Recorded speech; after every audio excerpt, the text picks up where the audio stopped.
and welcome back to the Festival of the Unexplained. I really hope you're enjoying your afternoon. We've had Kate Ray discussing all about the Fae, and we've just had Heavenly Helen talking about past life regressions and progressive regressions and hypnotherapy and how that works in the realms of the paranormal. So now I'm really excited for this. We are going to be talking to the Bishop and Exorcist James Cloud. Now, earlier we touched upon the Warrens and how they deal with their exorcisms and their demons. However, they don't usually do that many. Now, I do know that this gentleman is fantastic at what he does. So without further ado, I will bring him onto the screen. Hello, James. How are you? Well, it would help if I unmuted you, wouldn't it? Yeah, it might be a good thing. I know. Okay. So we were just chatting, weren't we? Just before, obviously, we came onto air and just talking about just things in general. And I was quite surprised to learn that you work with children, don't you? You work safeguarding children during your day job. Yeah, I'm a child welfare worker here in the States, and I'm also a mental health therapist. I also have the highest certification in my state for drug and alcohol counseling. So I do a lot of pre-screens before I actually take a case. Yeah, I was going to say, because that will help you massively, won't it, in your cases that you work on. So when you screen somebody, let's just take it back. Mm-hmm. When did you start out being a bishop? Because that must have come before The Exorcist. Well, actually, no. See, I grew up in a Christian household, and my dad was in deliverance ministry, and which is basically similar to exorcism. He would go in and pray over people and people that were possessed or homes that were haunted or infested, and I would join him. And I did that since I was 18. So I've actually been in deliverance and exorcism for 29 years, something like that. Did you forget how old you were then? Yeah. Yeah. So it's been a part of my life. Yeah. And even before that, I've had what folks commonly would know as the sight or psychic stuff ever since I was 4. So mm-hmm. I've seen, experienced, apparitions, dead relatives, the demonic, the angelic, ever since I can remember. Okay. And how did you become a bishop? Or is it Archbishop? Well, technically it's Archbishop, but the title of Archbishop is more of a political title. You're just head over other bishops and priests and deacons, but it's really more of an administrative thing. Okay. So, and I was consecrated in the Anglican Church in the United States. So probably a lot of folks are familiar with the Church of England where you're at. So mm-hmm. Yeah, but currently I'm associated with an Orthodox jurisdiction. So, but yeah, I didn't start really going into ordained ministry. Well, I was ordained at 18 in what's called a Pentecostal church. Wow. So it was a Protestant church. And then Bible college and other things like that. And my father-in-law actually was an Episcopal priest. And so he got me kind of interested in the historic church and whatnot. And so I went that way, did my studies, served, and was ordained a deacon back in 2004, mm-hmm. and then a priest in 2005. And I've been a bishop since 2012, I think it is. Wow. So what made you become interested in the exorcism side of things? Well, for me, because I've experienced the paranormal ever since I was little. Earliest memories are of paranormal. I mean, heck, even my first ever paranormal experience was a UFO abduction when I was 4. So that's, and that was kind of the catalyst that went forward through all of that. But for myself, I was scared most of the time as a kid, seeing these, other than a dead relative or something, that wasn't scary to me. But when you're seeing the shadow people, every night you're hearing them, walk up to your bedroom door, and the door opens and there's the shadow person standing there. Yeah. I can't tell you how many times I used to scream out for my dad because these things were in my room around me. And as soon as he'd come in, they were gone. So that was, the fear factor in my earliest years was really the catalyst that made me realize I needed to help others that are experiencing the same level of fear and intimidation that I used to experience. Mm-hmm. And thankfully, these days, my fight or flight instinct is all fight. So if I get scared, I get mad. And if I get mad, I buckle down even harder. Yeah. And that's one of those things that, people ask, does an exorcist get scared? Oh, absolutely. Absolutely. There's some scary things out there. And the things I've seen puts horror movies to shame. So yeah, like horror movies have sensationalized exorcisms. Like we were talking earlier about The Last Rite with Anthony Hopkins and the possession of Emily Rose and things. How near to real life are they compared to an exorcism that you have taken part in? And that actually comes from John, who was supposed to be on here, and unfortunately he's unable to attend. Well, there are elements that are similar. Now, what you will see in the movie, especially, when I say I'm an exorcist, immediately they think of the movie The Exorcist. And I've yet to strap anyone down. I've never had to do that. I've not had them, levitate in front of me or anything, because the way I work is I set the ground rules with the demon. And right from the get-go, I'm giving it commands, and they have always followed the rules, always followed the commands. And do you have to understand their names before you command them? It's good to know their names before that, but I don't have to know their name before that. Now, I will get their names. God tells me their names right before I get there, typically. And like on the last possession case I was on, he gave me 3 different names, and each of the names had a different angle to what was going on with the individual. So I called it out on all 3 names, and it's submitted. And quite honestly, I've also never had the multi-day long exorcism. Mm-hmm. It's typically hour, 2 hours, and it's done. And then, of course, I refer the folks out for therapy after that because they go through trauma. Yeah. So do you find that the darker possessions are happening more and more in the present day rather than what they used to be back in the past when we weren't really knowledgeable of them? Yeah. So I'm the superior for the Advent Catholic Church's Order of Exorcists.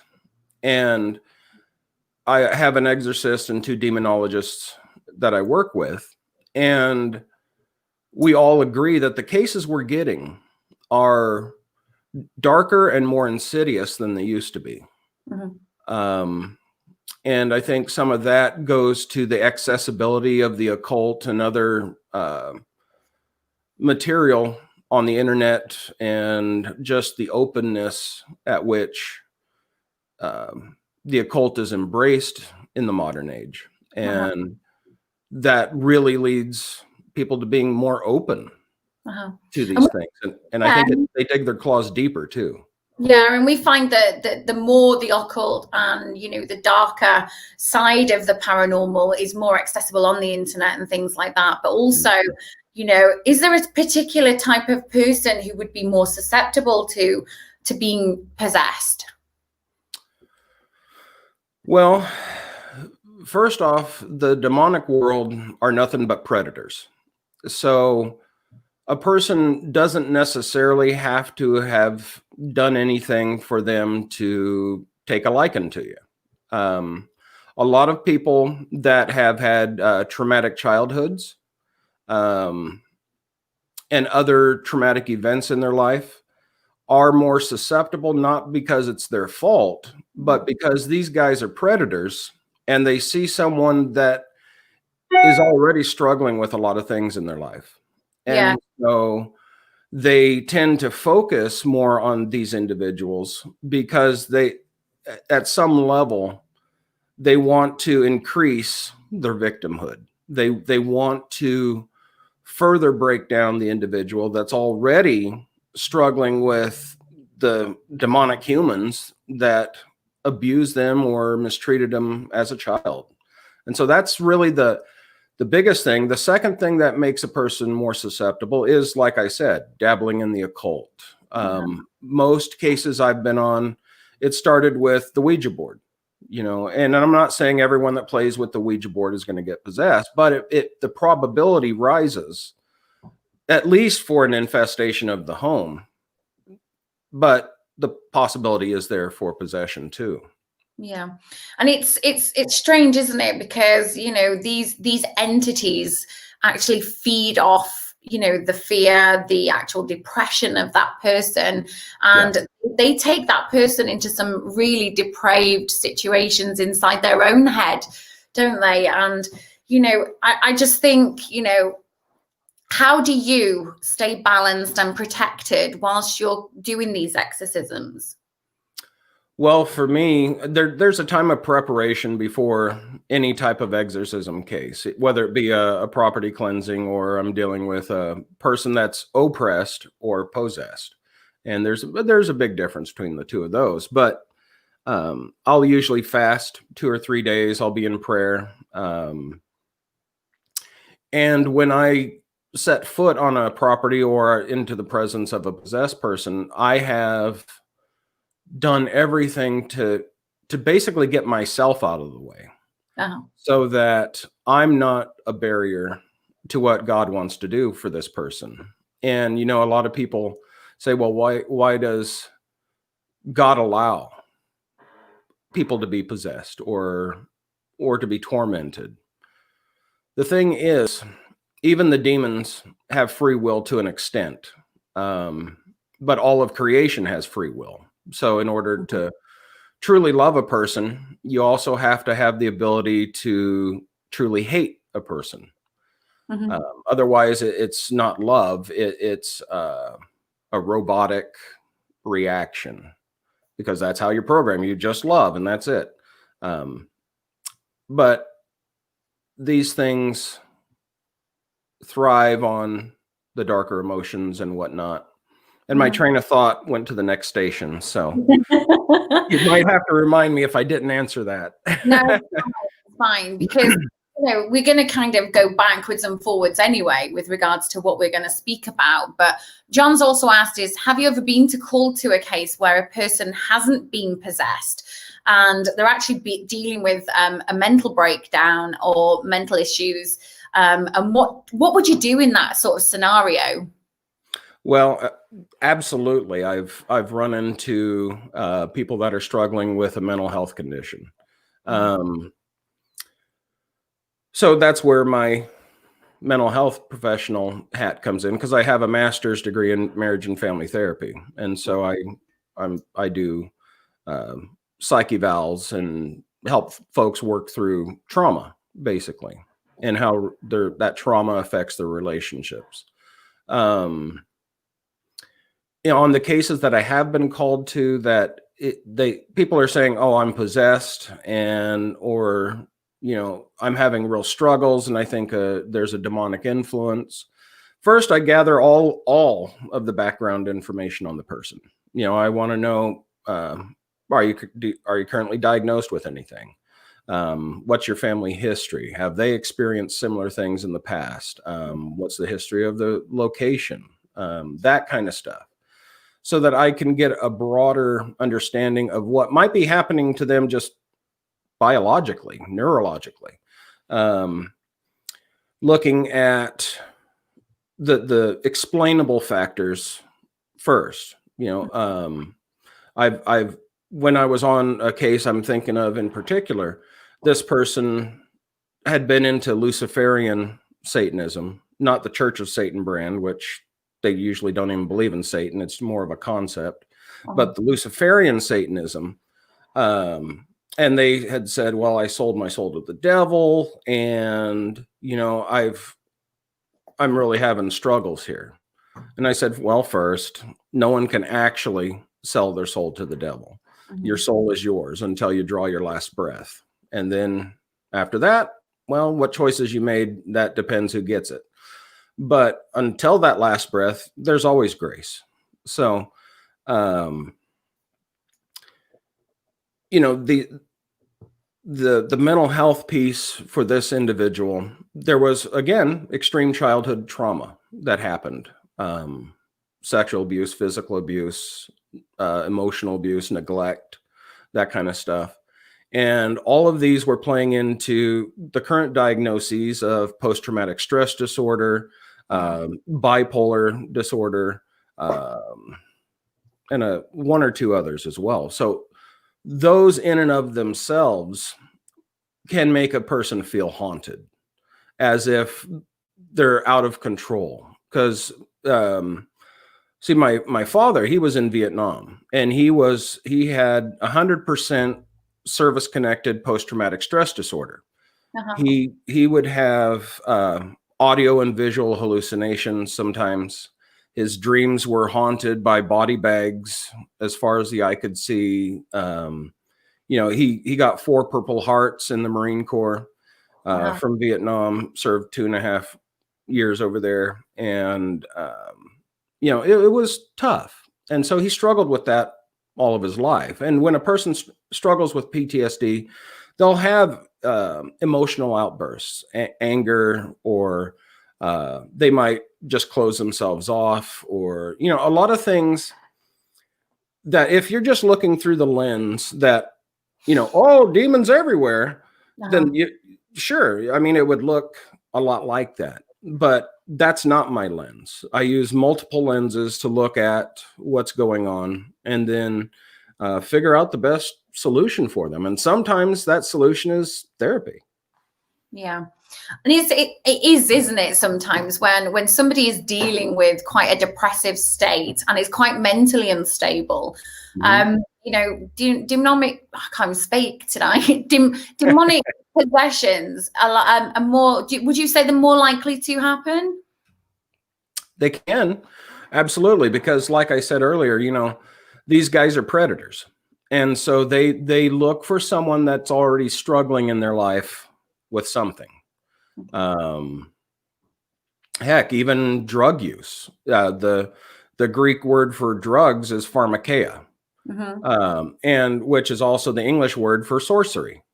So when someone practices drug use, it's actually practicing sorcery, which predisposes someone opening doors to forces that they may not like.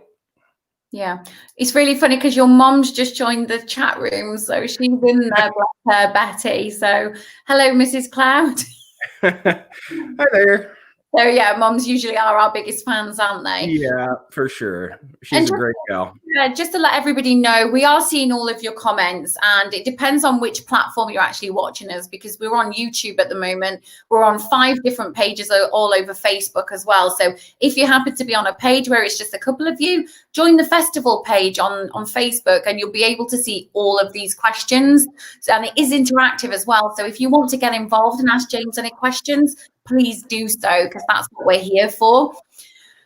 But James, what is your most memorable case to date that you've had to deal with, and how did you deal with it?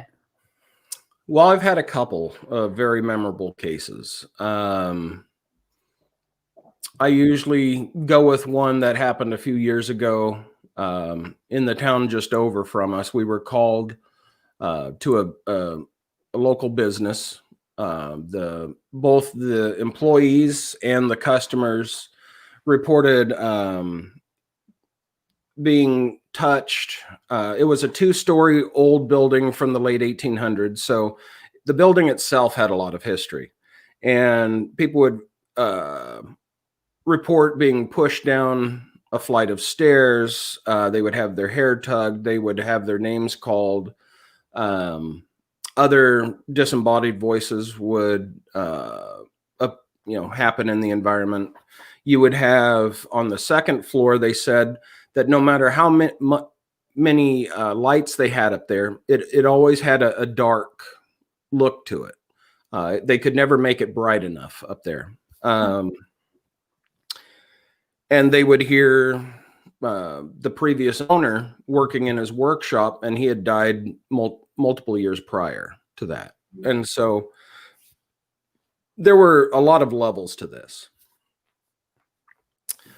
But I made the mistake, and I'm happy to admit when I'm wrong or I make a mistake. I'm not all about me, because you're human. If you're willing to admit that you're wrong, it's some people can't, and it's amazing that you can.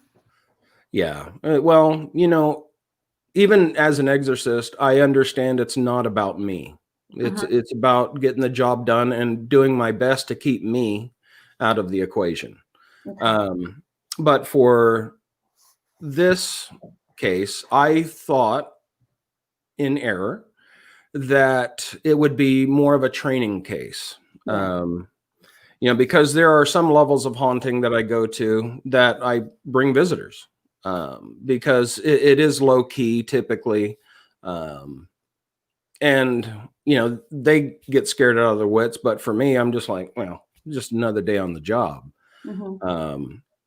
But for this case, I brought in visitors and told the business owners, yeah, you can bring visitors if you want, because we're going to basically sweep the property. I wanted to see for myself if there was something going on. And I have an exorcism team called Prism. You can find us on Facebook on that. And we have a website. But I'd brought members of the exorcism team and it was a fairly new exorcism team, because I only started the team maybe 5-6 years ago, and I've been in this, like I said, 28, 29 years. But I figured it's good to get folks to give you strength while you're doing it, instead of going in like the lone cowboy. But I brought folks into the location. We started it in the daytime, and it wasn't bad at all. It was almost a dead cell. And I thought, well, maybe these folks are making something out of nothing. Maybe there's, something else explainable in the environment. But as soon as the sun went down, it was like someone flipped a light switch, and it went from dead to horror movie almost immediately. And so the employees had never been in there at night. We had never been in there at night, obviously, but so they didn't know what happened at night. Well, we saw multiple apparitions. And at one point, my wife, she had her hair tugged. Another team member was actually going to the restroom, and she was touched, if I remember correctly. And both of them, of course, it was dark. They're in the most prone position, and she screamed a little bit. And then we caught multiple voices on EVPs. Actually was a British sounding couple, talking about us. And as soon as we walked into the room, the EVP says, "They found us." And then the other one goes, "Shite." And I laughed at that one for the longest time. I'm like, guys, if you're not bad, I'm not here to hurt you or get rid of you. But we went up to the upstairs, and I had divided my team into 2 different groups because we had visitors plus the team. And so I had team members on each side of the building, and I was basically sitting in the middle by myself. And all of a sudden, both of them start screaming at me at the same time. And I'm thinking, whoa, what's going on here? One saying, James, we need you really fast over here. And the other one's going, oh my God, this is happening over here. And I'm thinking, okay, how do I prioritize here? Which group do I go to first? Well, the other group had a teenager that was 17 at the time. And I thought, well, I'll go help the kiddo out to first, because the other team were 3 adults, 30 plus. So I thought, well, I'll go help the team with the kiddo. So what they were seeing was the shadow person.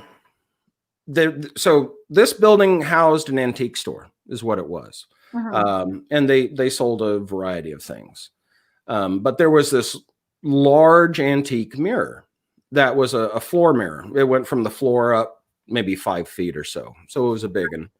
And they were seeing the shadow person come in and back, but it would never get into their group, but it would come forward and back, but they could only see it in the mirror.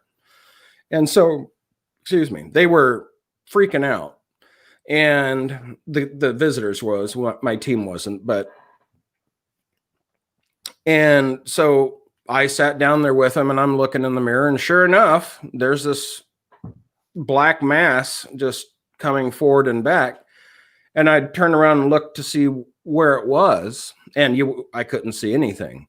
And so they were getting scared. This thing wasn't stopping, so I got mad. And because I'm a very protective person. I've always, growing up, I was the guy that beat up the bullies to put them in their place, to stop picking on the little guy. So it was just intimidating, and it wouldn't stop. And I said, well, why don't you just stop being a coward, stop being, a fool, and show yourself plainly. And I'm sitting there and I'm looking into the dark, and it's very hard to explain the illumination of it, because it was illuminated, but it did not cast any light. So, and it was blue. And it came out of the dark, and this face just went like that. And I went, oh, because I wasn't actually expecting that. I shouldn't laugh at this, because in that instance, it's not funny, is it really? But, you mentioned mirrors then, we have this theory regarding mirrors that they are like doorways. And I know I've been on a couple of investigations where things have actually supposedly come out of the mirror. I haven't been witness to that. But what are your thoughts on mirrors and them projecting these dark masses? You know what? There is something to mirrors. Exactly what, I would just have guesses and assumptions. But a lot of these manifestations will show up in a mirror, but not when you actually look at them, which is insane, but it's the way it is. But yeah, so it would just be guesses or assumptions on my part as far as the mechanics of it. There could be some quantum theory behind it, or some other, scientific reason as to the why, because I believe the paranormal can be explained. It's simply a matter of looking outside the box as to what could be going on. And it could involve dimensionality. It could involve some quantum mechanics. Heck, you can even go on the FBI's website, fbi.gov, and find declassified documents that state there is a world that's superimposed upon our own, and they've known this since 1948. So that could also be playing a major part into what we call a haunting or something else.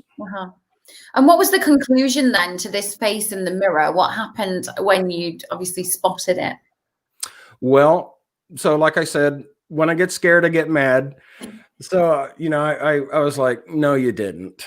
And so I started the exorcism of the room, and everyone felt this wind shoot past them and then saw this mass go down the stairs and out the front door. So I dealt with it hard and quick because I wasn't having any of it. It was scaring the ladies and the kids, and I wasn't having any of that. And so I just dealt with it. So then I went to the other team, and a great friend of ours, Amanda, she said, these two don't look so well. They're acting really weird. And I go, okay. I'm trying to define weird in my mind. And I look at them and they turn around, and in their eyes, it was murderous. It was hate, vile. And I tried to keep it light and airy at first. I'm like, hey guys, what's going on? Imagine it. I can just imagine you walking in saying, hey guys. Hey, what's going on here? Because I'm like, I don't want to feed into it if it's not legit. Yeah. And immediately one of them goes, your God is weak. You can't get rid of us. You're pathetic. Your God is pathetic. And then they went into blasphemies and other stuff. And so I just went, okay. And they kept at it. And then they came closer to me in a threatening way. And I said, shut up in the name of Jesus Christ and follow me. And they just went, whoop, went quiet and followed me. And as soon as they went outside the threshold of the front door, they both fell over, and they had no memory of the previous 10, 15 minutes. And they both. Yeah, that's madness in itself. If nobody has any sort of recollection of what's happening to them, it's very strange. And the way of the world is very strange as well. Now, we talked upon and touched upon some of the films that sensationalize the Exorcist and the exorcisms that happen and these people who are possessed. Now, what is the most physical thing that you've ever seen a person do whilst they're possessed? Because obviously we know that they can have any physical ailments, so being sick. What else? I've never seen one, so I can't really comment. I can only establish from the movies of what we happen. The most common thing I see physicality with a possession is self-harm behaviors. So hitting, abusing, cutting, different sexual deviancy things right in front of you, and you're just like, dude. And it's like no one wants to see that, man, and that's the physical part. And then as far as manifestations, I mean, there's been objects flying, there's been I haven't seen any levitations, though levitation is documented to have happened. I've had people talk in other languages they don't know, have knowledge of things that they really shouldn't know given their background, culture, history, that kind of thing. Basically the age-old signs that a possession is most likely occurring. I've seen a lot of that. But really the acting out, the destruction of their personal relationships, because it's a massive personality change typically. A person that's normally docile, very sweet, very kind, then becomes this very vitreous, bitter, angry individual that is, lashes out at people that they normally wouldn't. And that's, the anger piece is also one of the preliminary signs that there might be a demonic influence, even going on right from the beginning, for a person that isn't possessed, but they might go, why am I angry all the time? Why are we fighting all the time? And, that, I mean, obviously there could be explainable things too, but if there isn't, that could be a sign of demonic influence as well.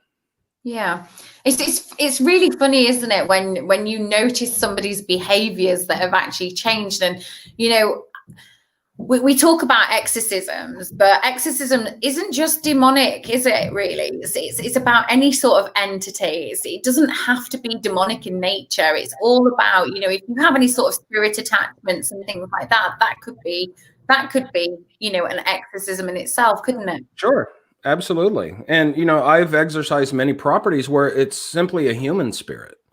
So so for folks, I want to help differentiate between a human haunting versus a demonic haunting.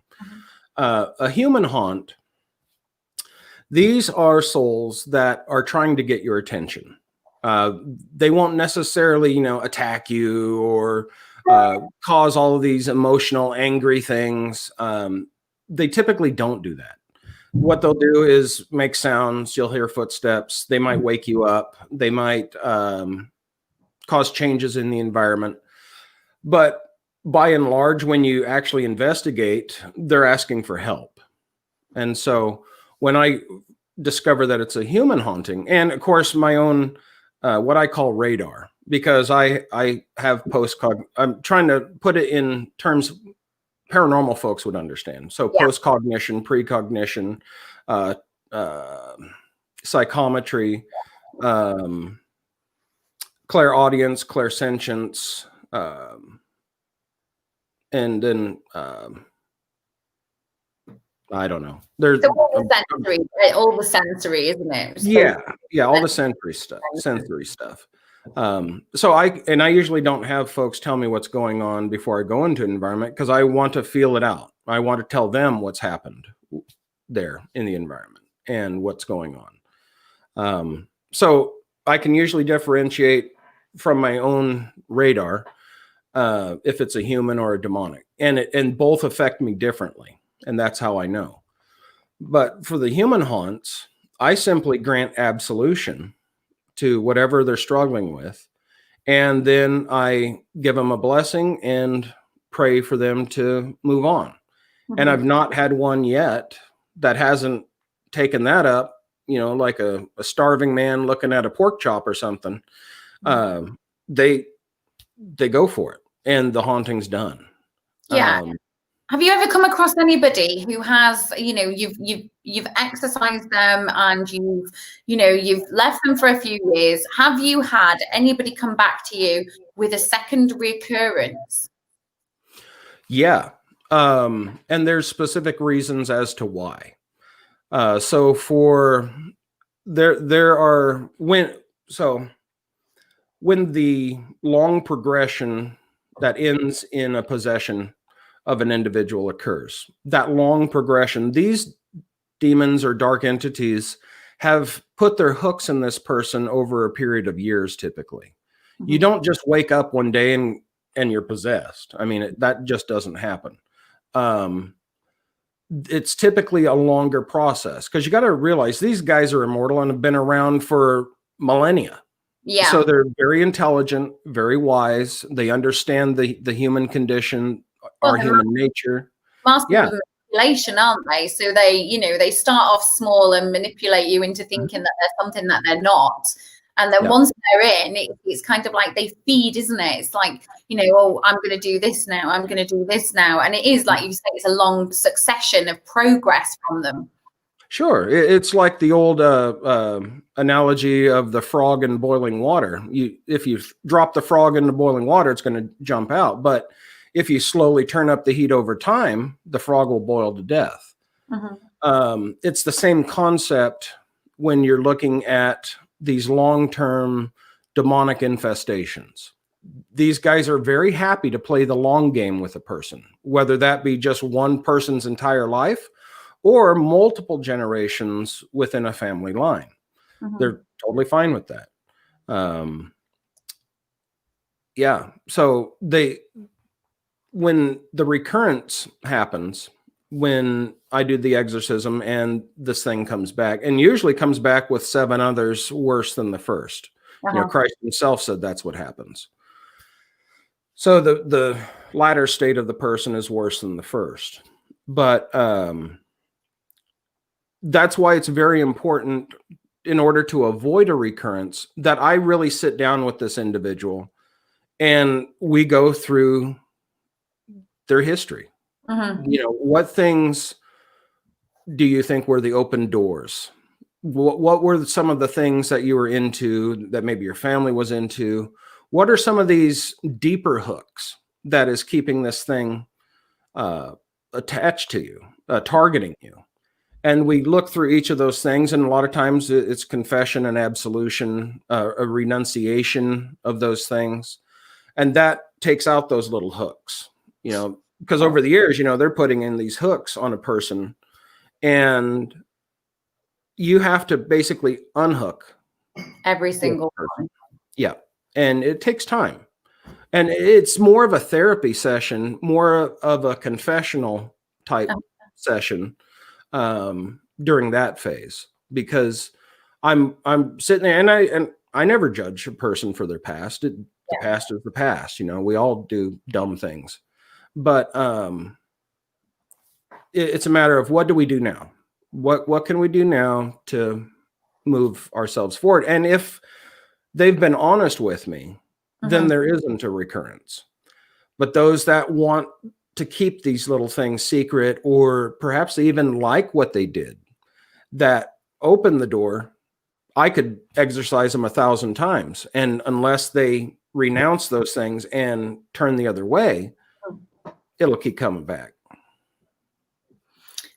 It is strange. And I've always wondered, why we are seeing a rapid rise in these exorcisms. Because I was speaking earlier to another guest, and I remember going into Rome a couple of years ago and actually speaking to a priest, because they were actually on the exorcism course that they were doing at the time.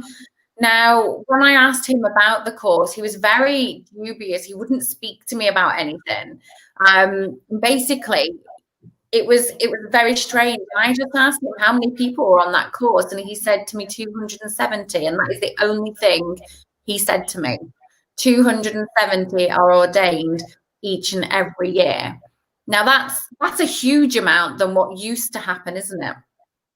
Yeah, I mean, even now in the United States, so Rome, because I'm not under Rome, I have no problem talking about Rome.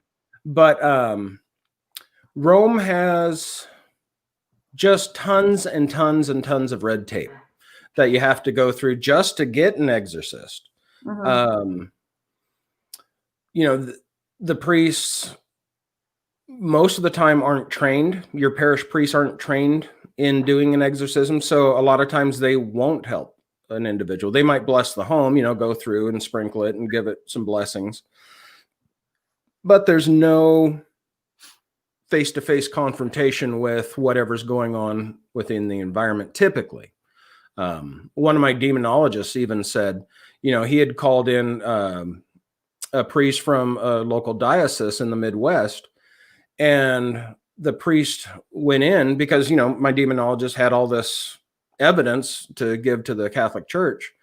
The priest went in, and my buddy said he wasn't in there more than 5 minutes, and he ran out, scared out of his wits, and he never returned, and the church never contacted him back. Yeah, and that's what you usually find, though, isn't it? It's like, you sit there and you think that the whole of the church, the whole umbrella of the church is there to help if you've got these style hauntings, and if you find that they're not equipped to deal with this, then the next best people to call upon are the paranormal investigators, aren't they? Now, John's asked, in the paranormal, we have what he calls paranormal stuntmen, who once advised of a dark spirit or an entity or a demon, will jump up and say, come on then, what are you going to do? What can you advise them stuntmen. So basically we've got paranormal investigators who, you know, who would go into these environments and be these paranormal stuntmen. You know, how would you advise them on dealing with these entities? Well, honestly, I wouldn't advise anyone to be the stuntmen, or to go in, you know, guns blazing if they're not prepared. Because honestly, so I will give an analogy out of the Gospels, because there were paranormal stuntmen in the time of Christ. So these 7 brothers were known as the 7 sons of Siva. They had no faith in Christ, but they saw Christ and his apostles casting out the demonic. And so they thought, well, this is a cool power. I'll just use the same method these guys are using, and we'll get it done. Yeah. So these 7 sons of Siva confronted this possessed person, and they said, I abjure you in the name of Jesus to come out of this person. And the demon speaking through the person said, Jesus I know, and Peter I know, but who are you? Yeah. And the possessed person then proceeded to beat these 7 brothers to an inch of their life. And you can find that in the Gospels. So if you are not truly covered by God, you are absolutely vulnerable to whatever tactic, to whatever attack that these dark demonic entities can put out. So for myself, the worst it gets is I've been touched. Typically, sometimes before an exorcism, I'll get a triple scratch. Like, I have a picture of it from my wrist down to my elbow. You know, I'll see what I call scouting parties in my own home, because they're checking me out, and I go into it fully aware they hate me, I hate them. It's a mutual agreement. And so we understand each other. But for those that are just trying to get a like, or, you know, oh, he's so brave and strong, he's so, yeah, don't. just don't tempt. Dabble. Great. Yeah. Yeah.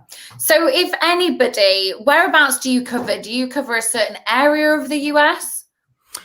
Typically the Pacific Northwest. Though, you know, I've been on Ghost Adventures, I've been on It Feels Evil, I've been on In Search of Monsters. So I've traveled to different areas to film or to check out a place, which I'm always willing to do. And by the way, I never charge for an exorcism. I usually ask for travel expenses if it's, you know, a good distance. So I'll pretty much travel anywhere if my travel expenses are paid. But I forgot the question. It's just whereabouts you cover, it's fine. It's where, if you know, if anybody had any sort of issues that they wanted to get rid of and they wanted your services, you know, where can they find you? Well, so they can go on Facebook. The Facebook page is the Paranormal Research Investigators of St. Michael, PRISM. And I have no problem giving out my exorcist email, Bishop Cloud at yahoo.com. They can send me an email. So one of those 2 places are great to try and get a hold of me. But yeah, if it's a long distance thing, I usually just ask for travel expenses, because I've never wanted to get paid as a bishop, nor as an exorcist, because again, I'm keeping me, pride, money making, whatever that is, out of the equation. I'm there to serve. I'm there to be a helper.